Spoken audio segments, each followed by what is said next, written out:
Hello बच्चा, welcome to our channel Royal Classes. तो आज हम लोग बात करने वाले हैं हमारी क्लास 10th के लाइफ प्रोसेस के बारे में। और आज का टॉपिक होने वाला हमारे पास न्यूट्रिशन इन प्लांट्स। पहले हमने बेसिकली पढ़ा था न्यूट्रिशन क्या होता है हमारी लास्ट वीडियो में। जिसने भी लास्ट वीडियो नहीं देखी है, आई बटन को क्लिक करो और वहां पर आपको पूरी प्लेलिस्ट मिल जाएगी। तो अभी भी जिसने भी चैनल को लाइक शेयर एंड सब्सक्राइब नहीं किया वो फटाफट से कर दीजिए। तो देखिए आज का टॉपिक हमारे पास क्या है, न्यूट्रिशन इन प्लांट्स। प्लांट्स के अंदर न्यूट्रिशन की बात करने हैं। न्यूट्रिशन का मतलब सबको पता था। What is nutrition? Mode of taking food and how it is used by your body. आपकी बॉडी कैसे आपके फूड को अंदर लेकर जा रही है और कैसे उसका यूज कर रही है, दैट इज न्यूट्रिशन। बट अब हम लोग बात करेंगे न्यूट्रिशन इन प्लांट्स। मतलब प्लांट्स अपना खाना किस तरह से अंदर लेकर जा रही है और किस तरह से फिर उसका यूज कर कैसे एनर्जी में कन्वर्ट कर रही है। तो क्या देखा हमने? सबसे पहले हम लोग स्टार्ट कर रहे हैं हमारा न्यूट्रिशन इन प्लांट्स। तो साथ ही साथ आप वीडियो को लास्ट तक देखना और कैसी लगी ये वीडियो इसको जरूर बताया करिए, कमेंट बॉक्स में जरूर डालें कि वीडियो आपको कैसी लगी है। तो क्या आया हमारे पास न्यूट्रिशन इन प्लांट्स में। हम सबसे पहले बात करते हैं, लाइक ये मेरा कोई भी प्लांट है, ये मेरा ट्री, प्यारा सा एक छोटा सा मेरा ट्री। इस ट्री के अंदर बेसिकली बहुत सारे पार्ट्स है, पर मेन पार्ट्स जो कहे, जैसे मेरे पास बहुत सारे ऑर्गन्स है, बहुत सारे मेन ऑर्गन्स है। तो ऐसे प्लांट्स के अंदर अगर हम बात करें तो देयर आर बेसिकली 3, जो कहते हैं ना भाई इनके बिना तो कुछ भी नहीं हो सकता। तो 3 बेसिकली ऑर्गन्स होते हैं, कंपोनेंट्स होते हैं। फर्स्ट वन इज रूट, सबको पता है ये। Second one is stem, third one is इसकी लीफ। यहाँ पे हम एक लीफ दिखा देते हैं, ठीक है। तो ये मेरे पास लीफ हो गया। तो बेसिकली जो हमारे पास प्लांट्स है उसके अंदर बेसिकली 3 पार्ट्स हो गए main, leaf, stem and roots. अब हमने क्या देखना है कि हमें पता है दैट वी प्लांट्स क्या होते हैं, ऑटोट्रॉफ्स होते हैं। हमने लास्ट वीडियो में देखा था प्लांट्स आर ऑटोट्रॉफ्स। ऑटोट्रॉफ्स का मतलब क्या था? जो अपना खाना खुद से बना ले।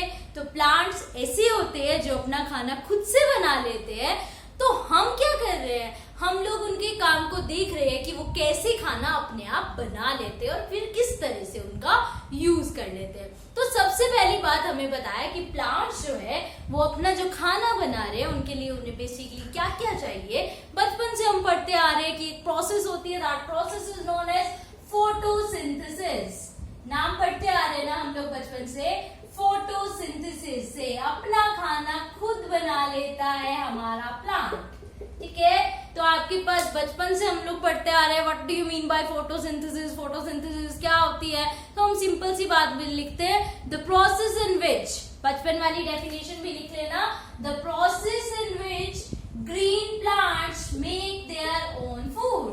ग्रीन प्लांट अपना खाना खुद बनाते हैं, उस प्रोसेस को हम लोग क्या नाम देते हैं? Photosynthesis. The process in which green plant make their own food. जो अपना खाना खुद बना लेते हैं उनको हम लोग क्या बोल देते हैं उस प्रोसेस को? फोटोसिंथेसिस, ठीक है। फोटोसिंथेसिस वो प्रोसेस है जिसमें ग्रीन प्लांट अपना खाना खुद बना लेते हैं। किसकी हेल्प से? अकेले तो कोई ना कोई हेल्प लेते थे हम लोग, यस, याद आ गया, with the help of water. Water डालते हैं हम लोग, वाटरिंग करते हैं, बहुत मजे आते हैं वाटरिंग करते हुए। With the help of water, CO2 and sunlight. इन चीजों की हेल्प से हम लोग क्या करते हैं, हमारा खाना जो है वो बना लेते हैं। खाना बनाने के लिए क्या बोला? The process in which green plant make their own food. Process होती है जिसमें ग्रीन प्लांट अपना खाना खुद से बना रहे हैं विद द हेल्प ऑफ, किसकी हेल्प ले रहे हैं? With the help of food, water, CO2, sunlight. इन सब की हेल्प से हमारे पास हमारा खाना खुद बन रहा है। उस प्रोसेस को क्या बोला जाता है? फोटोसिंथेसिस। अब हम क्या करेंगे, हमने डेफिनेशन तो पढ़ ली, अब हम इस पूरे को एक्सप्लेन करेंगे कौन सी चीज किस तरह से आपकी हेल्प कर रही है और किस तरह से हमारा खाना जो है वो बन रहा है। तो सबसे पहली प्रोसेस इसमें क्या होती है, जैसे हमने बोला कि इसके अंदर जो है पहला पार्ट हमारे पास क्या आता है? रूट्स आता है। तो रूट्स के करते हैं, सबसे पहले हम लोग पानी डाल देते हैं। ठीक है, हम लोग क्या करते हैं, पानी डालते हैं। जब हम पानी डालते हैं तो क्या होता है हमारे पास, हमने वाटर ट्री है, ट्री पे पानी डाल दिया, तो ट्री पे जब हम पानी डाल रहे हैं तो वो रूट्स में जा रहा है। सबसे पहले रूट्स में, रूट्स के अंदर होती है रूट हेयर्स, रूट्स के अंदर होती है रूट हेयर। तो ये रूट हेयर्स सबसे पहले वाटर को एब्जॉर्ब कर लेती है। रूट हेयर्स क्या कर रही है, वाटर को एब्जॉर्ब कर रही है। तो मेरे पास वाटर आ गया, वाटर मेरे प्लांट को मिल गया। ठीक है, अब क्या होगा, अगला स्टेप मेरा आता है स्टेम का। स्टेम क्या करती है, यहाँ से पानी को उठाती है और जाकर लीव्स को दे आती है। तो इसका काम सिर्फ क्या है, ट्रांसपोर्टेशन का। जैसे किसी गाड़ी ट्रक का काम क्या होता है, एक जगह से सामान उठाना, दूसरे जगह पे जाके दे आना। तो स्टेम का काम क्या है, सिर्फ ट्रांसपोर्टेशन का। अब ये ट्रांसपोर्टेशन किसी ना किसी की हेल्प से करेगी ना, ऐसे तो करने से रही। तो वो जो हेल्प करता है इसको, वो कौन करता है, जाइलम वेसल। इसका नाम आपने याद रखना है, xylem vessel transportation of water करने में आपकी हेल्प कर रहा है। अब आप कहोगे तो हमें याद हो गया, पर 2 दिन बाद 10 दिन बाद उसको याद रखने के लिए आप क्या करते हैं, अपने किसी फ्रेंड का नाम रख दो, जाइलम वेसल। तो आप क्या बोलोगे, हेलो जाइलम, हेलो जो भी आपका काम करता है। लाइक आपने कहीं ना कहीं, अभी आप लोग घर पे हो, आपको कुछ भी चाहिए होता है मार्केट से, तो आप अपने पापा को बोलते हो या अपनी मम्मी को बोलते हो, तो वो किसका काम कर रहे हैं, ट्रांसपोर्टेशन का काम कर रहे हैं। तो आज के टाइम पे आपका ट्रांसपोर्टेशन कौन कर रहा है, योर मम्मा एंड पापा। ठीक है, आपके कोई बड़े भाई बहन, क्योंकि बच्चों को तो घर से बाहर जाना ही नहीं है। तो क्या बोला हमने, तो ट्रांसपोर्टेशन का काम हो गया, मतलब क्या हो गया कि पानी जो है वो ऊपर जा रहा है। अब पानी आ गया लीव्स के अंदर। लीव्स के अंदर भाई बहुत इंपॉर्टेंट बात होती है, लीव्स 2 तरह के हो सकते हैं आपके पास। एक तो होता है नैरो लीफ, है ना, और एक हो सकता है ब्रॉड लीफ। मान लिया एक तो ऐसा लीफ है आपके पास, एक क्या है, ऐसा लीफ है। लीफ जो भी, कोई भी लीफ होगा, सबके ऊपर क्या होते हैं, स्टोमेटाज होते हैं। क्या होते हैं, सबके ऊपर स्टोमेटाज होते हैं। स्टोमेटा क्या है, stomata are the tiny pores, छोटे छोटे जो छेद है, उनको हम लोग क्या नाम देते हैं, स्टोमेटा। क्या नाम देते हैं उनको, स्टोमेटा। हर लीफ के ऊपर, हर ट्री के पास लीफ है, और हर उन लीफ के ऊपर छोटे छोटे पोर्स होते हैं, and that small pores are known as stomata. उन स्मॉल पोर्स को हम लोग क्या नाम देते हैं, स्टोमेटा। तो स्टोमेटा क्या है, stomata are the tiny pores which is present on the leaf. Stomata क्या है आपके पास, टाइनी पोर्स है। मेन बात, stomata are what, stomata are the tiny pores. ठीक है, स्टोमेटा आपके पास टाइनी पोर्स है which is on the surface of leaf, leaf के सरफेस पे वो है। अब क्या बोला, जो नैरो लीफ है आपके पास, उसके तो हर पार्ट पे, क्योंकि वो है इतना पतला, हर जगह क्या होंगे, स्टोमेटास होंगे। बट जो हमारे पास क्या होते हैं, ब्रॉड या चौड़े वाले पत्ते, उनके कहाँ पे होते हैं, बेसिकली स्टोमेटास कहाँ पे मिलेंगे, नीचे वाले पार्ट में। ऊपर वाले में भी मिलेंगे, लाइक ऐसे है, ये ऊपर वाला पार्ट मान लिया, ये नीचे वाला पार्ट मान लिया, अलग अलग से लगेगा। ऊपर वाले पार्ट में ऐसे है स्टोमेटा, नीचे वाले पार्ट में इस तरह से स्टोमेटा है। तो हम क्या कह देते हैं, स्टोमेटा मेनली कहाँ पे मिल रहे हैं, लोअर पार्ट में। ठीक है, स्टोमेटा मेनली कहाँ पे मिल रहा है, आपके लोअर पार्ट में। तो यहां से हमें क्या पता चल गया कि स्टोमेटाज आपके क्या है, टाइनी पोर्स है, सबसे पहली बात। फिर क्या बताया, हमारा जो लीफ होता है, इस लीफ के बेसिकली 3 पार्ट्स होते हैं। पहले को हम बोलते हैं, पहली लेयर को बोलते हैं अपर एपिडेमिस। ठीक है, 3 हमारे पास लीफ के पार्ट है। पहले पार्ट को बोला जाता है अपर एपिडेमिस, बीच वाले पार्ट को बोला जाएगा मिडल एपिडेमिस, और लास्ट वाले पार्ट को क्या बोला जाता है, लाइक ये मेरा मान लिया हमारे पास एक लीफ है। ठीक है, इसका ऊपर वाला पार्ट है अपर एपिडेमिस। क्या बोलते हैं उसको हम लोग, अपर लेयर को अपर एपिडेमिस। ठीक है, लेयर्स के बारे में बात करें, फर्स्ट लेयर को।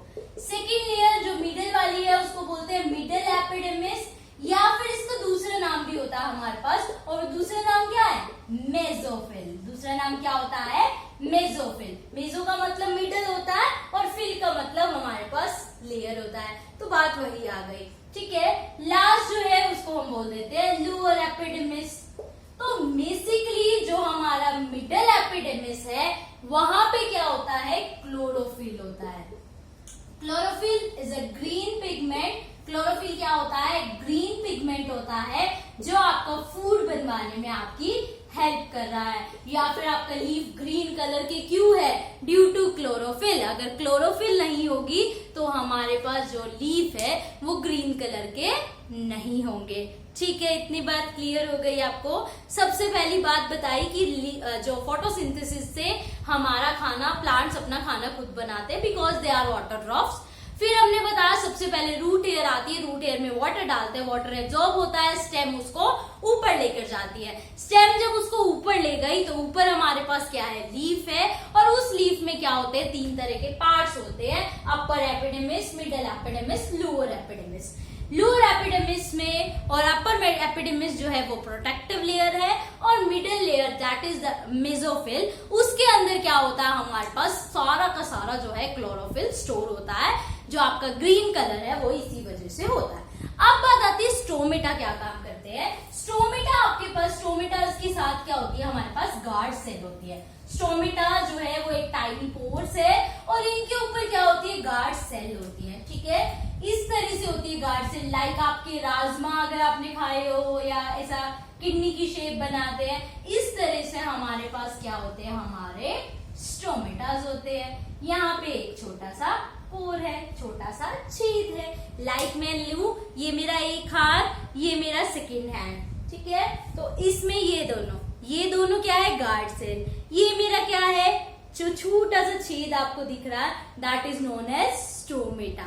अब क्या होता है? जैसे ही पानी मेरे इसके पास आता है, पानी आया इसके पास, तो ये ऐसे फैल जाएगा, ऐसे यहाँ पे फटाफट से CO2 गैस इसमें इकट्ठी हो जाती है, और जैसे ही CO2 गैस इसमें इकट्ठी हो जाएगी ये वापस से बंद हो जाएगा। तो स्टोमेटा गार्ड सेल ओपन होते हैं, क्लोज होते हैं। पानी आएगा तो गार्ड सेल ऐसे ओपन हो जाएंगे, पानी चला गया तो गार्ड सेल सीधे हो गए।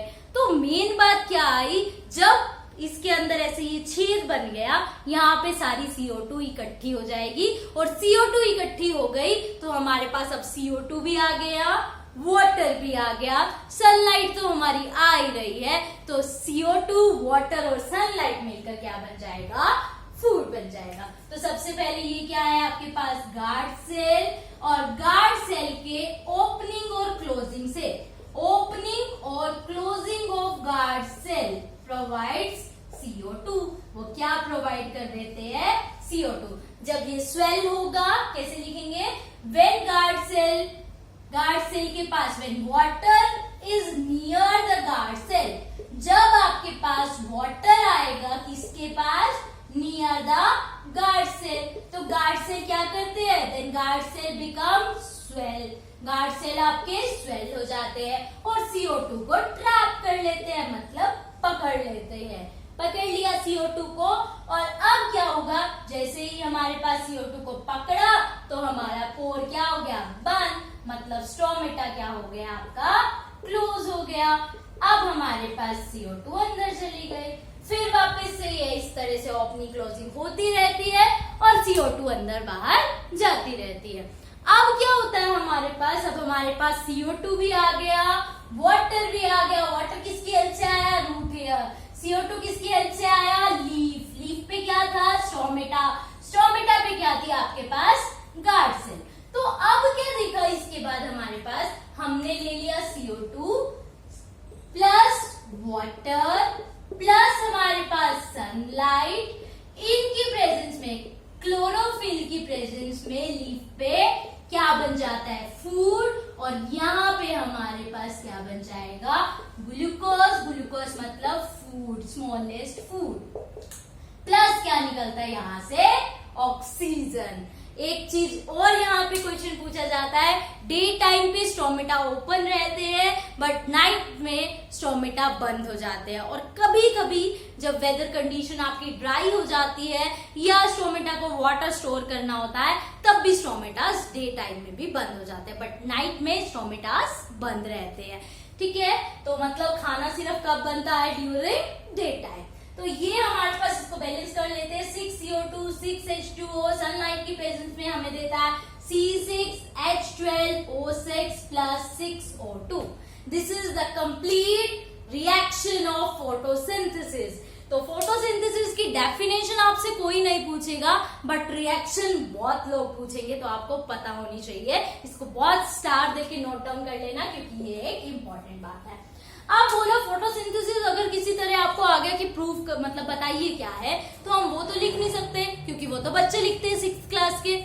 हमें क्या करना है, कुछ अच्छे से लिखना है फोटोसिंथेसिस को। तो हम क्या लिखते हैं, फोटोसिंथेसिस क्या होती है आपके पास, सबसे पहली बात लिखते हैं फर्स्ट, इसके अंदर 3 प्रोसेस होती है। फोटोसिंथेसिस के अंदर वी हैव द 3 प्रोसेस, और 3 प्रोसेस में मेरी फोटोसिंथेसिस पूरी हो जाती है। पहली क्या हुई, सनलाइट एब्जॉर्ब हुई, तो मैं क्या लिखूंगी, absorption of sunlight with the help of chlorophyll. पहला पॉइंट, इसको नोट डाउन करना आप लोगों ने, और ये आपके पास पेपर में ये मान के चलिए आता ही आता है। तो पहला पॉइंट आ गया, absorption of sunlight with the help of chlorophyll. Chlorophyll की हेल्प से हमारे पास क्या हो रहा है, हमारा फर्स्ट प्रोसेस पूरी हो रही है। अब सनलाइट एब्जॉर्ब हो गई, अब क्या होगा हमारे पास, सेकेंड प्रोसेस में क्या होता है, वो लाइट एनर्जी आई है, हमें तो केमिकल एनर्जी चाहिए। तो सेकेंड प्रोसेस में हम क्या कहते हैं, हमारी लाइट एनर्जी केमिकल एनर्जी में चेंज हो जाती है। Conversion of light energy into chemical energy. Light energy किसके अंदर चेंज हो जाती है, केमिकल एनर्जी के अंदर। अब ये केमिकल एनर्जी क्या करती है, ये केमिकल एनर्जी जो वाटर हमारे पास आया रूट से, उसको स्प्लिट अप कर देती है। वाटर को क्या कर देती है, स्प्लिट अप कर देती है, किसके अंदर, हाइड्रोजन के अंदर और ऑक्सीजन के अंदर। वाटर का क्या कर देती है, स्प्लिट अप कर देती है हाइड्रोजन के अंदर और ऑक्सीजन के अंदर। हो गया इतना काम। अब क्या होगा हमारे पास थर्ड प्रोसेस, पहली प्रोसेस हो गई सनलाइट का एब्जॉर्प्शन हो गया, दूसरी हो गई लाइट से केमिकल हो गया, वाटर का स्प्लिट अप हो गया। अब मेरा रह गया CO2 का चेंज होना। तो इस टाइम पे क्या हुआ, CO2 का रिडक्शन हो जाता है। रिडक्शन मतलब होता है addition of oxygen, sorry removal of oxygen. Reduction का मतलब अभी हम लोग केमिस्ट्री में पढ़ेंगे क्या होता है एक्चुअल में। तो रिडक्शन का मतलब है रिमूवल ऑफ ऑक्सीजन। तो CO2 में से मैंने रिमूवल ऑफ ऑक्सीजन किया, और इसको क्या बोल देते हैं, रिडक्शन। जब CO2 का हुआ रिडक्शन, तो ये मेरे पास क्या बन जाता है, C6H12O6, मतलब ग्लूकोज, या फिर हम इसको सीधा लिख सकते हैं, we get the carbohydrates. Carbohydrate मेरे पास क्या होता है, ग्लूकोज, स्टार्च, कुछ भी कह सकते हैं। प्लस में मेरे पास H और 2 तो निकल ही गया है। तो यहाँ पे इन 3 प्रोसेस से मेरी पूरी फोटोसिंथेसिस एक्सप्लेन हो जाती है। सबसे पहली बात आई absorption of sunlight with the help of chlorophyll. Second बात आती है लाइट एनर्जी केमिकल एनर्जी में चेंज हो जाता है, और H2O स्प्लिट हो जाता है हाइड्रोजन और ऑक्सीजन में। अगली बात आती है CO2 का रिडक्शन हो जाता है, और वो चेंज किसमें हो जाता है, कार्बोहाइड्रेट्स के अंदर। तो मतलब मेरा फूड बन गया, न्यूट्रिएंट बन गया, तो पूरी की पूरी जो न्यूट्रिशन प्रोसेस है वो फिनिश हो गई। तो ये जो पूरी प्रोसेस थी वो किसके अंदर थी, न्यूट्रिशन इन प्लांट्स। ठीक है, तो अभी के लिए आगे देखने के लिए अपने चैनल को सब्सक्राइब शेयर करना नहीं भूलना है। Thank you.